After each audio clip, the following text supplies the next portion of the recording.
Bharatiya Janata party के 7 साल के प्रदेश की सरकार ने और 10 साल के केंद्र की सरकार ने अंबेडकर नगर की घोर उपेक्षा करने का काम किया है, जिसके कारण उनको इस क्षेत्र की जनता सबक सिखाने के लिए तैयार बैठी। भारतीय जनता पार्टी ने संवैधानिक संस्थाओं को कमजोर किया है, ईडी सीबीआई का दुरुपयोग करने का काम कर रही है, साथ ही साथ तानाशाही की तरफ बढ़ रही है और उसके विभिन्न नेताओं ने समय समय पर बाबा साहब के संविधान को बदलने की बात की है। 10 साल में जिस तरह से इस देश का किसान, बुनकर, आम नागरिक ठगा गया है, महंगाई का जो बोझ है उससे दबता जा रहा है, बेरोजगारी के बोझ से पीड़ित है, बार बार परीक्षाएं उत्तर प्रदेश में होती हैं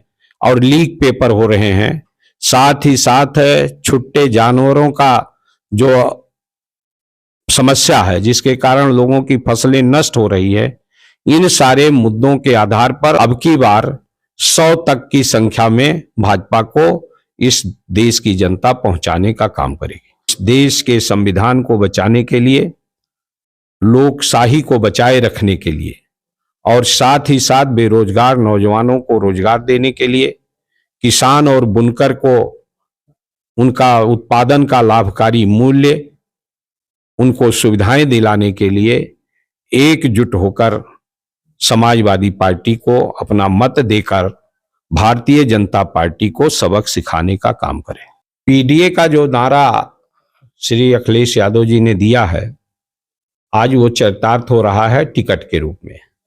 अभी तक जितने भी उन्होंने लोकसभा के प्रत्याशी घोषित किए हैं उसमें स्पष्ट छाप पीडीए का दिखाई पड़ रहा है। विधान परिषद और राज्यसभा में जो हमने उम्मीदवार दिया है उसमें भी पूरी तरह से पीडीए दिखाई पड़ रहा है।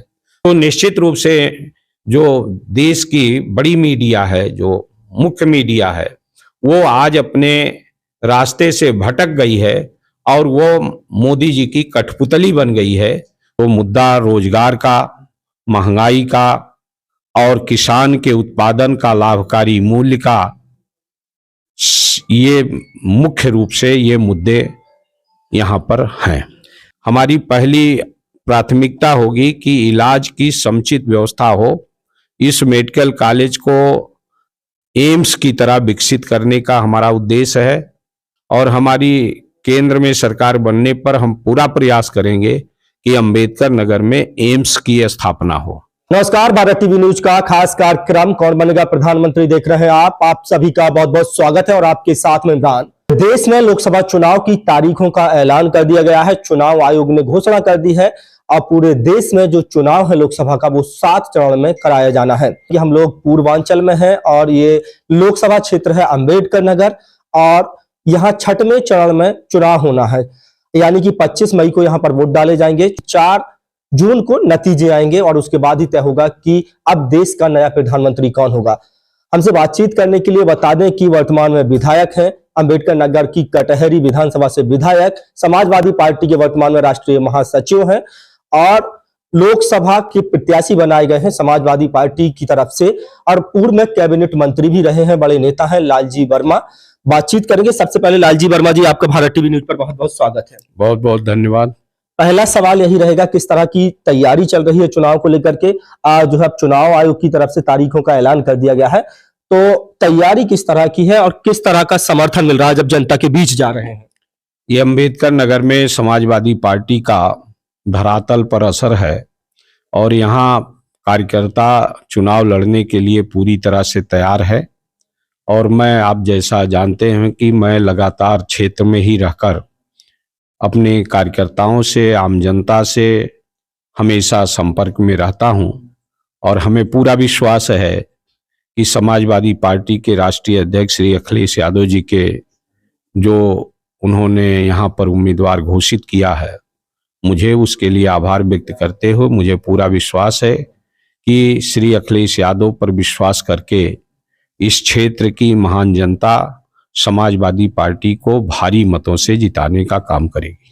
आप किन मुद्दों को लेकर के जनता के बीच जा रहे हैं? कौन से वो मुद्दे हैं जिनको जो है इस लोकसभा चुनाव में मुद्दा बनाएंगे और उन मुद्दों को लेकर के जनता के बीच जाएंगे आप? मुद्दा बहुत है।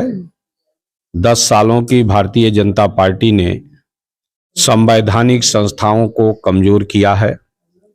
ईडी, सीबीआई का दुरुपयोग करने का काम कर रही है, साथ ही साथ तानाशाही की तरफ बढ़ रही है और उसके विभिन्न नेताओं ने समय समय पर बाबा साहब के संविधान को बदलने की बात की है, तो लोकतंत्र बचाने के लिए और संविधान को बचाने के लिए। दूसरे 10 सालों में बेरोजगारी बड़े पैमाने पर बढ़ी है।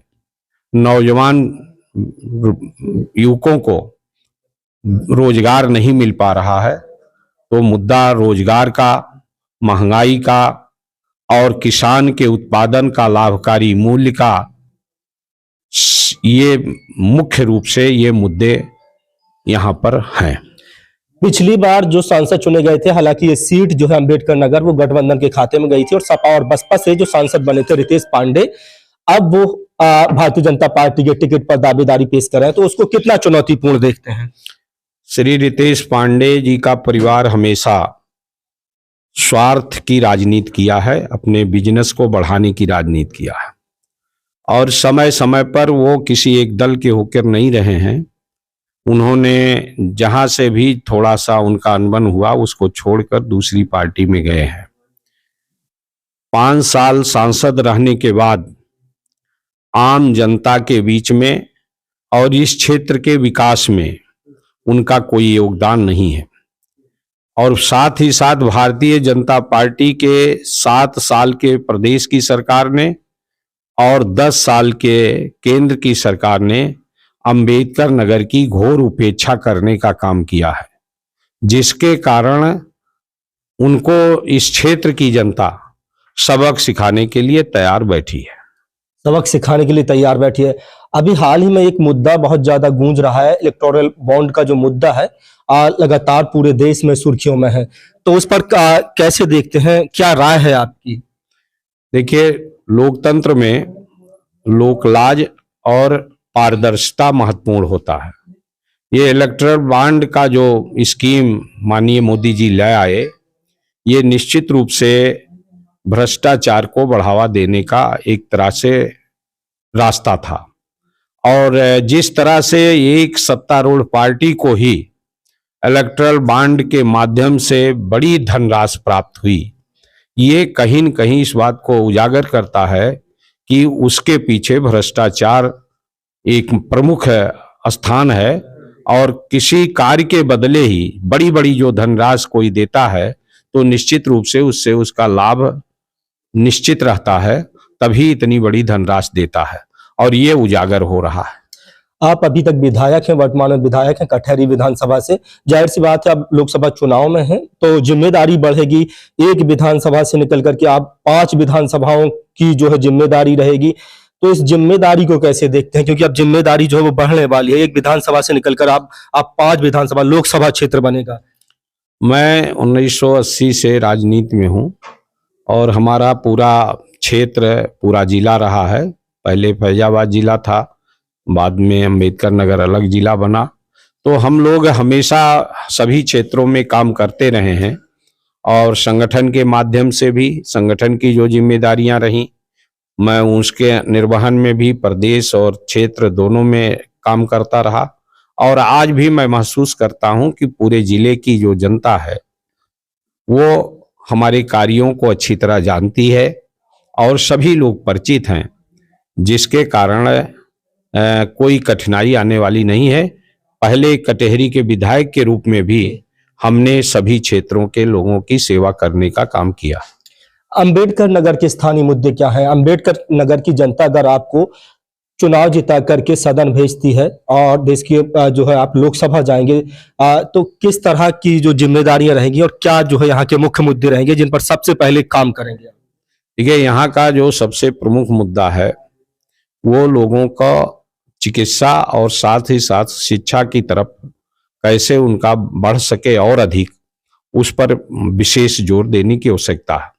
हमने एक मंत्री कार्यकाल में मेडिकल कॉलेज स्थापित किया था, लेकिन विगत 7 वर्षों में उस मेडिकल कॉलेज की घोर उपेक्षा हुई है, जिसके कारण जो स्वास्थ्य सेवाएं उपलब्ध होनी चाहिए थी वो नहीं हो पाई। वहाँ पीजी की क्लासेस नहीं शुरू हो पाए, सुपर स्पेशलिटी की क्लास नहीं शुरू हो पाए, जिसके कारण तमाम जनता को इलाज के लिए लखनऊ जाना पड़ता है।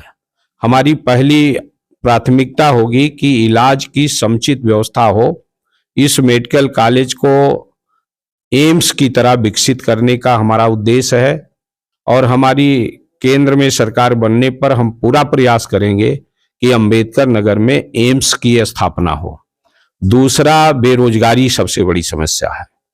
हमारा पूरा प्रयास रहेगा कि नौजवानों, जो बेरोजगार नौजवान हैं, उनको रोजगार मिल सके, इसके लिए हम प्रयास करेंगे।